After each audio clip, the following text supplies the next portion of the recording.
Hi అందరికీ నమస్కారం. Welcome to our channel. మీ థంబ్నెయిల్లో చూసినట్టు అంబేద్కర్ గారు రాసిన రాజ్యాంగం చెత్త అని అంటే అవునని అంటున్నారు కొంతమంది మహానుభావులు. వాళ్ళు ఎవరు ఏంటి ఎలా అంటున్నారు అనేది ఈ వీడియోలో తెలుసుకుందాం. పూర్తిగా చూడండి, వాళ్ళు ఎవరు ఏంటి అనేది మీకే తెలిసిపోతుంది. ప్రస్తుతం మన దేశంలో అనడం కన్నా మన దక్షిణాది రాష్ట్రాల్లో హాట్ టాపిక్ నడుస్తుంది డీలిమిటేషన్, అంటే నియోజకవర్గాల పునర్విభజన. ఈ నియోజకవర్గాల పునర్విభజనకు సంబంధించి అసలు ఏంటి డీలిమిటేషన్, ఎలాగా, ఎప్పటి నుండి అనేది ఒకసారి పూర్తిగా తెలుసుకుందాం.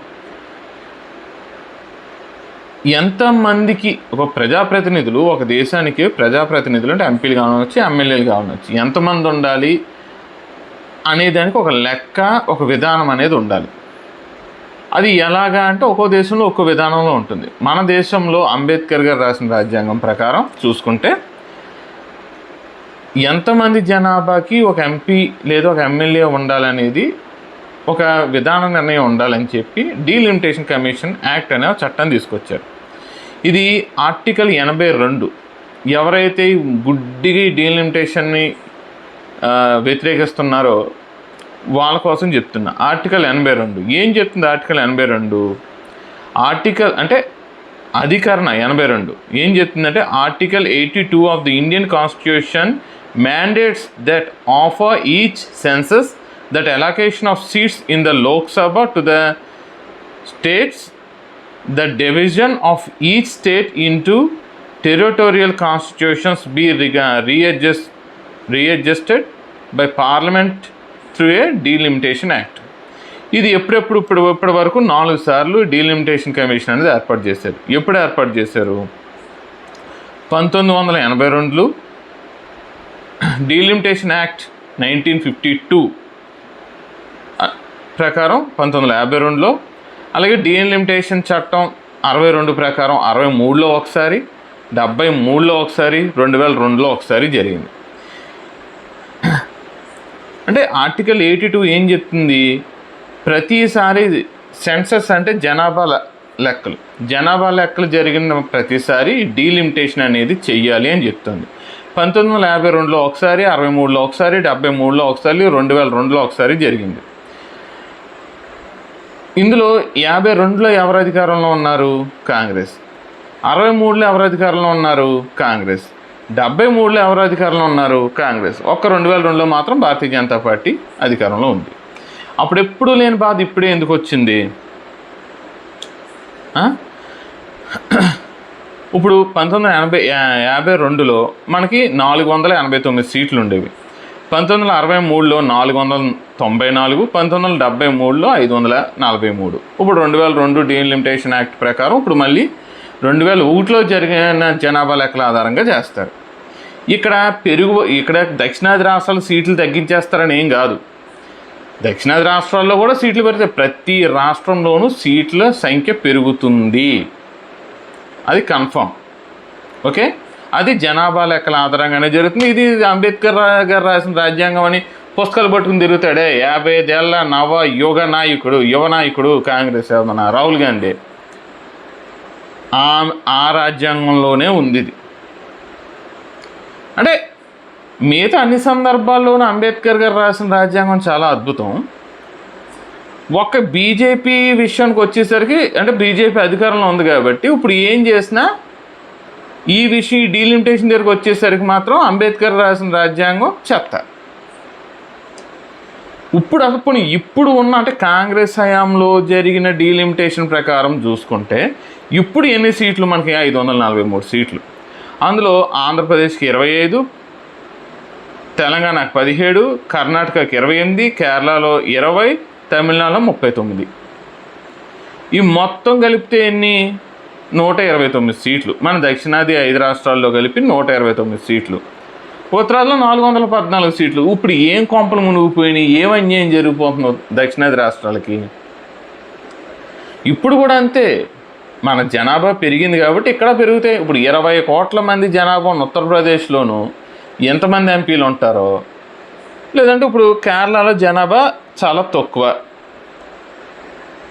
ఇప్పుడు కేరళలో 20 మంది ఎంపీలే ఉన్నారు కాబట్టి 20 కోట్ల మంది జనాభా ఉన్న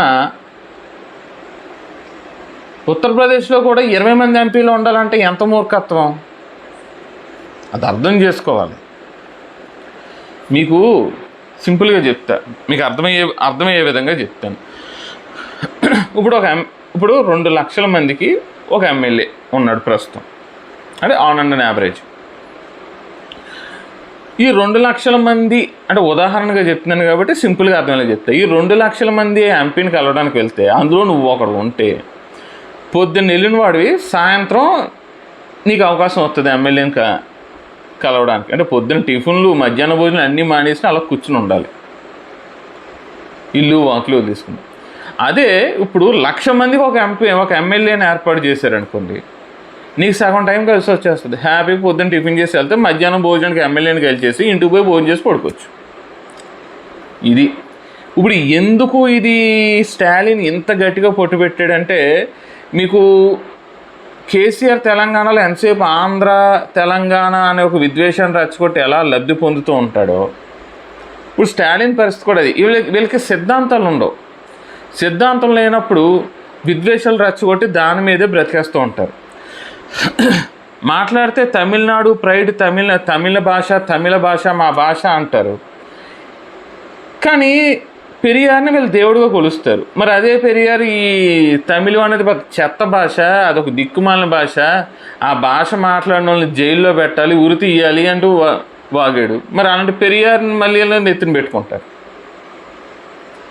ఇప్పుడు స్టాలిన్ పరిస్థితి ఏమైపోయిందంటే తీవ్రమైన వ్యతిరేకత అయితే ఉంది. సరే, ప్రభుత్వ వ్యతిరేకత అనేది సహజంగా ఉంటుంది.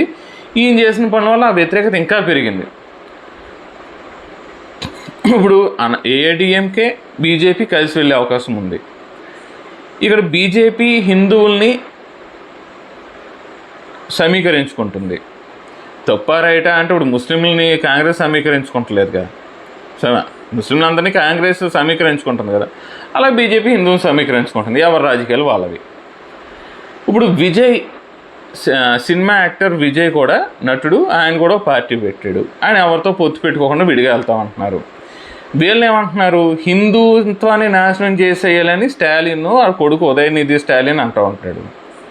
విజయ్ ఏమంటున్నాడు, ఎవడి మతం వాడిది, ఎవడి విధానం వాడిది, మనం ఎవరిని వ్యతిరేకించాల్సిన పని లేదు, మనం అందరినీ కలుపుకుపోదాం విజయ్ అంటున్నాడు. సో ఇన్ని వైపుల నుంచి అదేవిధంగా మొన్న జరిగిన 2024లో జరిగిన ఎన్నికల్లో బీజేపీకి తెలంగాణలో ఒంటరిగా పోటీ చేస్తే 17% ఓట్లు వచ్చినాయి. ఇప్పుడు అది 20% దాడుతుంది అంటున్నారు. ఇప్పుడు ఏఐడిఎంకి కలిస్తే ఇంకా ఓట్ల శాతం ఇంకా పెరుగుతుంది కూటమికి.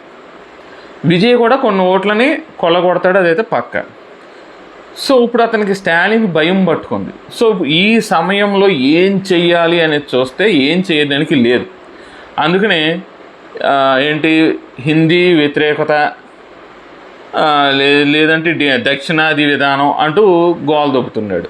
సరే, నువ్వు ద్రవిడ విధానం, దక్షిణ భారతీయులందరూ ద్రవిడులు అని కదా నువ్వు అనేది, దక్షిణాది రాష్ట్రాలు యునైటెడ్గా ఉండాలని కదా నువ్వు అనేది. మరి మీ రాష్ట్రం వస్తే తెలుగుడిని నువ్వు గౌరవిస్తావా? గౌరవించవు. కన్నడవాడిని గౌరవిస్తావా? గౌరవించవు. మలయాళీని గౌరవిస్తావా? గౌరవించవు.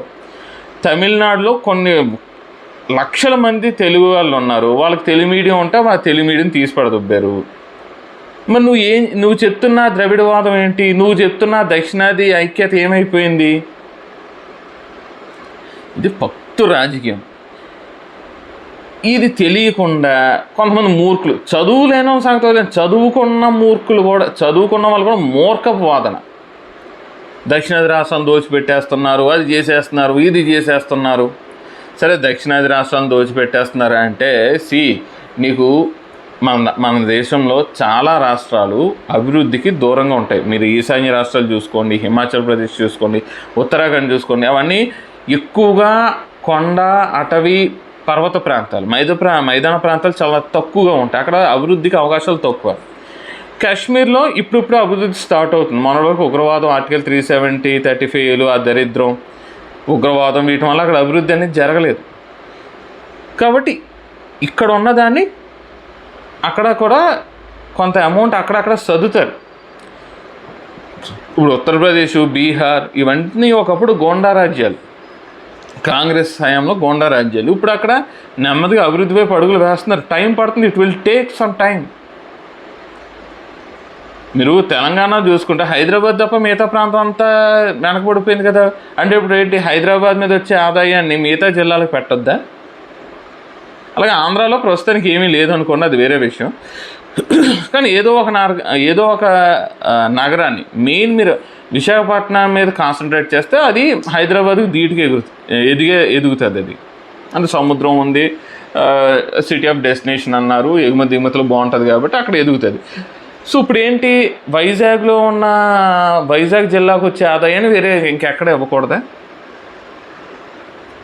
అలాగే తమిళనాడు తీసుకుంటే చెన్నై ఉంది, కర్ణాటక తీసుకుంటే బెంగళూరు ఉంది, ఇవే అభివృద్ధి చెంది మిగతా రాష్ట్రాలన్నీ. సో ఇక్కడ వీటి నుంచి వచ్చే ఆదాయాన్ని అక్కడే ఖర్చు పెట్టాలి తప్ప ఇంకెక్కడ ఖర్చు పెట్టద్దా? సో ఇదంతా ఒక మూర్ఖపు వాదన.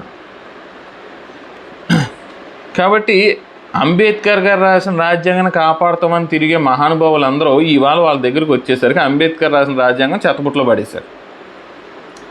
డీలిమిటేషన్ అనేది స్వాతంత్రం వచ్చిందని 1952 నుంచి జరుగుతూనే ఉంది, ఇక ముందు జరుగుతుంది. ఏ విధానంలో జరుగుతుంది అంటే ప్రస్తుతానికి ఖచ్చితంగా జనాభా లెక్కల ఆధారంగానే జరుగుతుంది. ఇది పెరుగుతుందా తగ్గుతుందా అంటే ఎస్, అన్ని రాష్ట్రాల్లోనూ పెరుగుతాయి, ప్రతి రాష్ట్రంలోనూ పెరుగుతాయి. ఇప్పుడు కూడా ఉత్తరాదిలోనే ఎక్కువ ఉన్నాయి, దక్షిణాదిలో తక్కువ ఉన్నాయి. ఇప్పుడేం అన్యాయం ఏం జరిగిపోవడం లేదే. కాబట్టి ఇదంతా ఒక చెత్త వాగుడు. ఈ డీలిమిటేషన్ వ్యతిరేకించడం స్టాలిన్ ఆడుతున్న ఒక షో, స్టాలిన్ ఆడుతున్న ఒక పొలిటికల్ డ్రామా. ఇక్కడ ఏదో ఒక విద్వేషాన్ని, ఒక ఎమోషన్ని రెచ్చగొట్టి తను మళ్ళీ తిరిగి అధికారంలోకి రావాలనుకుంటున్నట్టుగా చేస్తున్న డ్రామాయే తప్ప మరొకటి కాదు. కాబట్టి దీని గురించి ఒకసారి మీరు స్టడీ చేయండి. అంతేగాని వాడేదో వాగాడని మీరు మూర్ఖంగా ఇన్స్టాగ్రామ్లోను, ఫేస్బుక్లోను, వాట్సాప్లోను పిచ్చి పిచ్చి మెసేజ్లు అన్నీ పెట్టేసి దేశాన్ని విభజించే వైపు తీసుకువెళ్ళకండి.